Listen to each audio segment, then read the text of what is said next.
Pemirsa, kembali lagi dengan Asep Tapip ya dalam ngobrol perkara iman dan Islam di PJ TV Jabar Pisan. Kita lanjutkan obrolan kita tadi yang tertunda soal was hutang yang harus dicatat ya. Maka tentu saja tidak hanya soal mencatat transaksi itu, tentu saja Allah memerintahkan kita juga untuk mengelola yang lain-lainnya dalam hal ekonomi. Barangkali bisa dilanjutkan yang tadi. Ya. Jadi setelah mencatat, Allah menyuruh kita nanti yang bertransaksi itu harus betul-betul tahu apa yang ditransaksikan. Dengan cara apa? Dengan cara si yang bertransaksi atau yang berhutang itu mengimlakan, membacakan apa yang sedang ditransaksikan. Ijab kabul gitu. Ijab kabul. Dan kalau misalkan yang bertransaksi itu tidak bisa membaca gitu ya, atau lemah atau apapun, itu harus diwakilkan oleh yang lain. Tuh, fa in kana allazi alaihi al-haqqu safihan aw dha'ifan aw la yastati'u ayyamilla falyumlil huwa waliyuhu bil adl. Jadi jika orang yang bertransaksi itu memang dalam keadaan tidak bisa baca atau di situ bodoh gitu ya, kemudian lemah dalam hal bertransaksi, maka yang bertransaksi itu harus mendatangkan wali untuk mendikte atau menyampaikan transaksi itu dengan adil gitu. Jadi itu berikutnya apa? Fastashhidu syahidaini, dan harus disaksikan oleh 2 orang. Itu ada saksi. Kemudian dijelaskan fa illam yakuna rajulaini farajulun wa imraati minas syuhada. Jadi saksi itu syaratnya 2 orang laki-laki. Tapi kalau tidak ada 1 orang laki-laki, boleh diganti dengan 2 orang perempuan. Jadi 3 saksinya. Jadi sedetil itu Pak Asep. Tapi itu transaksi yang kredit ya. Kredit. Yang harus ada saksi, ada ijab kabul itu ya. Betul. Tapi kalau yang transaksi yang lain yang tidak kredit nggak ada. Nanti di berikutnya ada.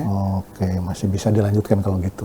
Iya. Teruskan masih sekarang yang tidak jadi, kredit. Jadi sekarang begini. Ini mau untuk menegaskan aja.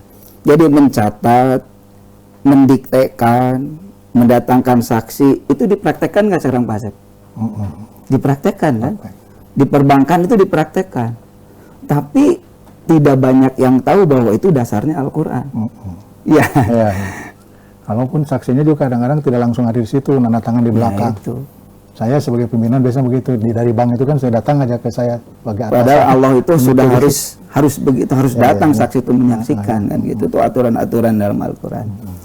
Nah, dari berikutnya wala ta'nisu, janganlah kau malas untuk mencatat.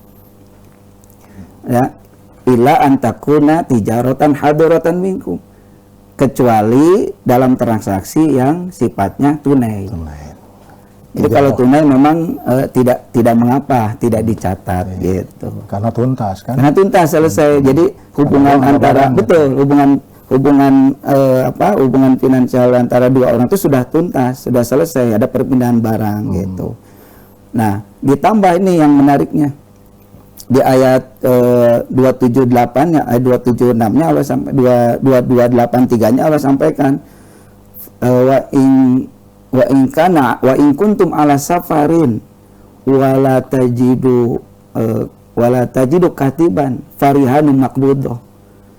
Jika transaksi itu dalam perjalanan dan tidak menemukan pencatat, maka harus didatangkan jaminan gitu. Nah, jadi jaminan ini suatu yang penting, Bora. Jadi jaminan itu juga ada di dalam Al-Quran, dan itu dipraktekkan dalam transaksi keuangan kita sehari-hari kan. Terutama di lembaga keuangan bank lah gitu. Kalau meminjam, transaksi kredit ada agunan, ada jaminan, ya itu memang dasarnya Al-Quran. Gitu Pak Asep. Cuma orang tidak bangga ya kalau itu syariat. Ya, itu. Ya, karena itu sudah diakui oleh ekonomi modern. Ekonomi modern, padahal dasarnya itu benar-benar dari Al-Quran gitu. Macam-macam transaksi juga kan, walaupun yang langsung juga tetap harus ijab kabul kan. Betul. Saya sediakan uangnya. Iya. Sesuai dengan harganya, saya sediakan barangnya, Jelas manfaatkan itu, begitu betul. ya. Itu. Selain itu yang hal yang transaksional seperti itu, apa sorotan Islam tentang ekonomi lainnya apa? Ya sebetulnya kalau ini ada lagi yang sering atau yang khusus ya disorot dalam Al-Quran itu tentang timbangan ya. Timbangan dan menakar. Kita tahu ada surah Al-Mutaffifin ya. Pak Sep, Al-Mutaffifin. Mutaffifin bukan tafif ya. Nah, bukan tafif. Mutaffifin. Mutaffifin dari ayat pertama Allah sampaikan kan. Itu wailul lil mutaffifin. Celaka orang-orang mutaffifin. Apa itu mutaffifin? Alladzina idza talu 'alan nasi yastaufun. Yaitu orang yang jika menakar untuk manusia, jika meminta menakar kepada manusia, mereka ingin lebih. Wa idza qalu aw wazanum yukhsirun. Jika menakar untuk yang lain, ingin kurang. Nah, itu mutaffifin.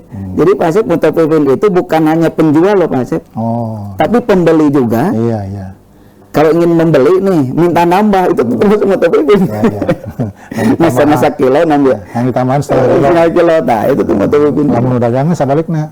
Iya, kalau yang dagang ya dikurangi. Mengurangi.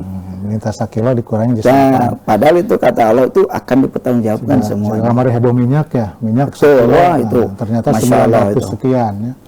Itu kalau orang tuh tahu agama nggak akan seperti itu. Jangankan 1 on gitu ya. Ya 1 tetes aja itu kalau dikurangi itu dipertanggungjawabkan. Ala yazunnu ulaika annahum mab'utsun. Mereka itu akan dibangkitkan. Ada cerita kan dulu yang kemakan 1 biji kurma, kemudian dia sampai minta ampunnya jauh kemana-mana gitu karena tidak ketemu lagi dengan penjualnya. Itu Imam Al-Ghazali juga kan begitu. Kita lanjutkan setelah yang banyak lewat ini ya. Silakan.